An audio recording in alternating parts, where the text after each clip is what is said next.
Today we're reviewing the VS factory date just with a gray dial and green markers. This is a 41mm model, reference 126,334, on a 5-link Jubilee bracelet. A 3-link oyster bracelet is also available. The 5-link version appears more mature and business-like, while the 3-link version looks younger and more fashionable. The dial color is extremely close to the genuine Swiss version, achieving a similar gradient effect.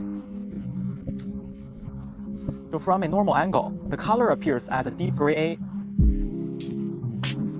When viewed against the light, it can appear almost black.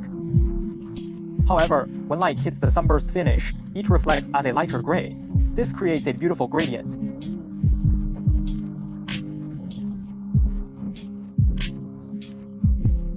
The color has a very premium, high-end gray texture. Unlike the blue date just, which is clearly blue, this gray dial is very eye-catching, especially as it plays with sunlight.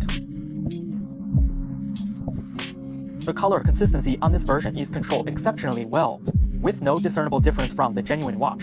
It's neither too dark nor too light. The gradient effect is also replicated to a very high degree. Let's zoom in to look at the sunburst pattern. The brush lines of the sunburst finish are very fine and distinct. The overall workmanship is excellent. Looking at the dial details, the small crown at 12 o'clock is well polished. The small opening within it has the correct olive shape. Compared to the genuine version, the genuine olive shape is slightly sharper, while this one is a bit more rounded.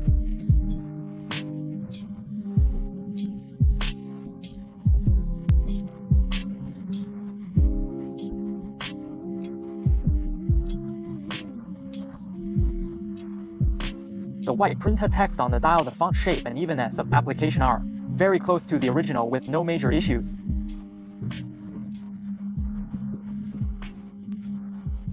However, when viewed at an angle, the 3D effect of the print is slightly less pronounced than the genuine. This is a minor detail that requires magnification to notice, and the difference is not significant. The center hand stack is correctly executed with a solid post, shaped like a mushroom cap, which is accurate to the genuine model. The genuine watch has this mushroom cap shape, while other versions sometimes feature a larger opening where you can see the pin. The polishing on the hands is very well done, with no noticeable burrs or flaws.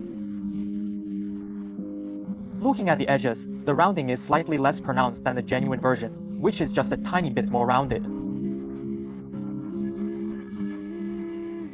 The luminous material on the hands and markers has the correct texture.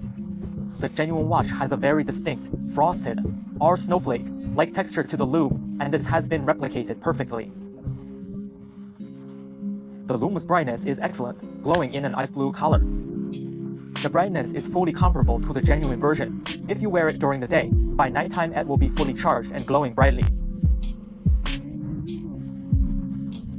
The lume's light absorption is also very strong. It features a sapphire crystal with very good transparency. The edge of the crystal is finished correctly, rounded at the very top with a chamfered side. The height is also controlled very well. The Cyclops lens over the date has a distinct blue anti-reflective coating, which is correct. The date font underneath is very well centered, and its shape and thickness are extremely close to the genuine. There are no obvious flaws here. Now for the Rehaut engraving. The number 6 and 9 feet correctly feature the small tail in the font. The engraving on the Rehaut is very well done. However, there is a slight difference. The engraving for the serial number and the brand markings is slightly shallower than on the genuine watch. The difference is not very significant.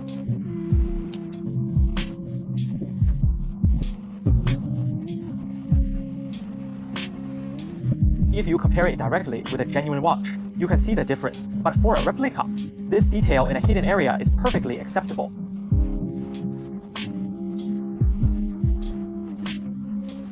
At the 6 o'clock position, the laser-etched crown is present on the crystal, right where my finger is pointing. The bezel is extremely bright, with a white gold texture. It's important to note that this is plated, not solid gold, so there is a difference from the genuine. The genuine watch features a bezel made entirely of solid 18,000 white gold, weighing over 10 grams. This one has a copper base that is plated with 18,000 gold.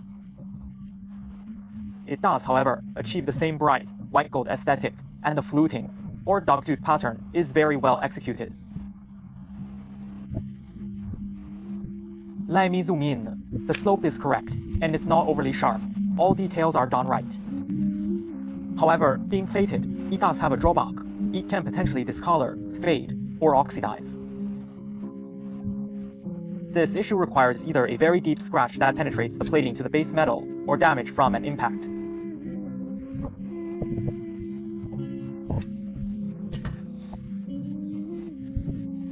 Additionally, since it is plated after a long period of wear and oxidation, some areas may appear slightly duller than when the watch was new.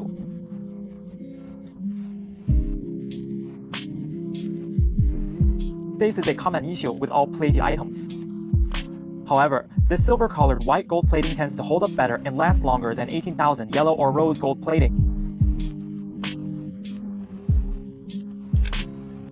Another point is the weight. There will be a slight weight difference, but it's not significant, only a few grams, within 10 grams. This is because the material difference leads to a density difference, making it slightly lighter. If the entire watch were made of a different material, the weight difference would be much larger, but since it's only the bezel, the difference is within an acceptable range. The case shape is executed correctly. The fluting on the crown and its polishing are well done. The polished crown logo, its olive shape, and the small bar underneath are all correct.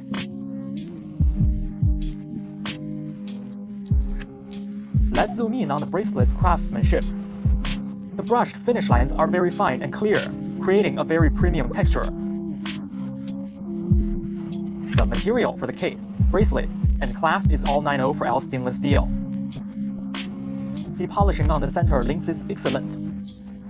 Looking at the side profile, the edges are rounded and polished, so you don't have to worry about it feeling sharp on the wrist. However, if I open the clasp and show you the inside, if you bend this section like this,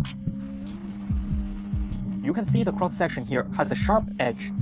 I've checked photos and genuine examples, and the craftsmanship is the same. They don't round off this inner surface. The finishing is different from the outer edges.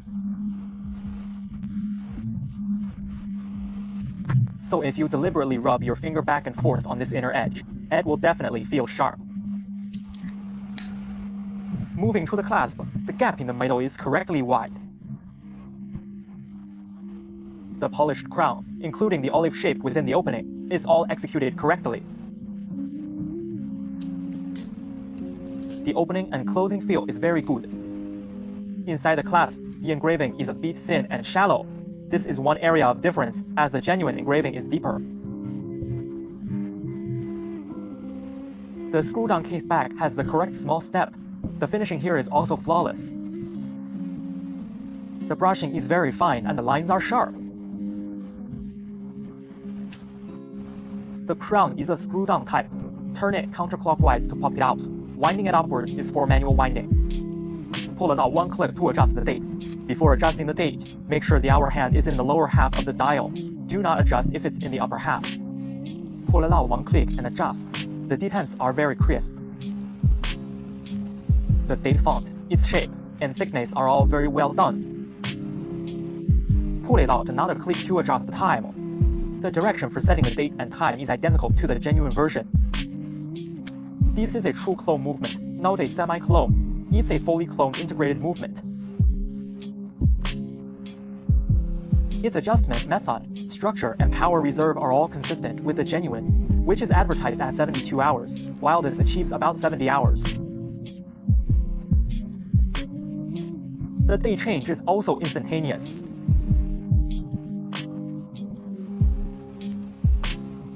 As we approach midnight, the date will jump instantly.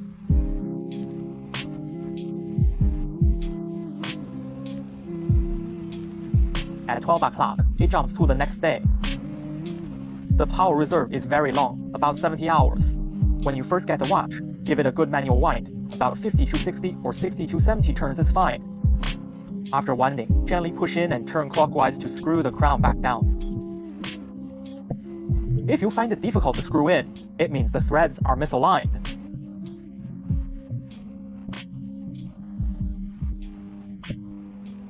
If it feels like it's cross-threading, don't force it. Simply unscrew it and try again.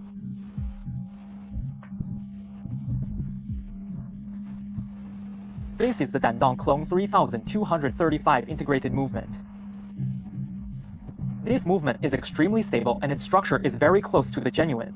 Let me open the case back for you. This is the Dandong 3235 integrated movement.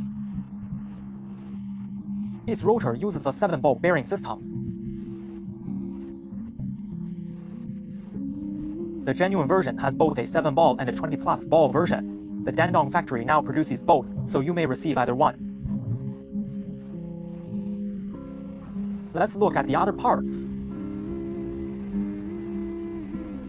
The overall structure is correct, but compared to genuine, there's an extra regulator here.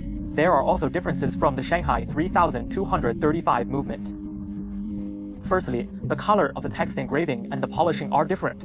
Also, the position of the stud on the balance bridge is different. To put it simply for easy identification, look at this side. On the Dandong movement, this component with a gold-colored piece is on the right side. On the Shanghai movement, this component is on the left side. This is the easiest way to tell them apart. This gray dial Datejust from VS Factory is highly recommended and worth purchasing. The finishing is excellent, and the aesthetics are superb. Currently, it's the best Datejust available, while C Factory Clean also makes an excellent version and recently switched to the Dandong 3235 movement. They are currently out of stock. They might be unavailable for another month or two. The exact situation depends on how the factory resolves its issues. So for now, if you want to get the best version, this VS Factory model is the one to choose. However, when dealing with top-tier versions, buyers should be careful, as the market is chaotic with many pitfalls.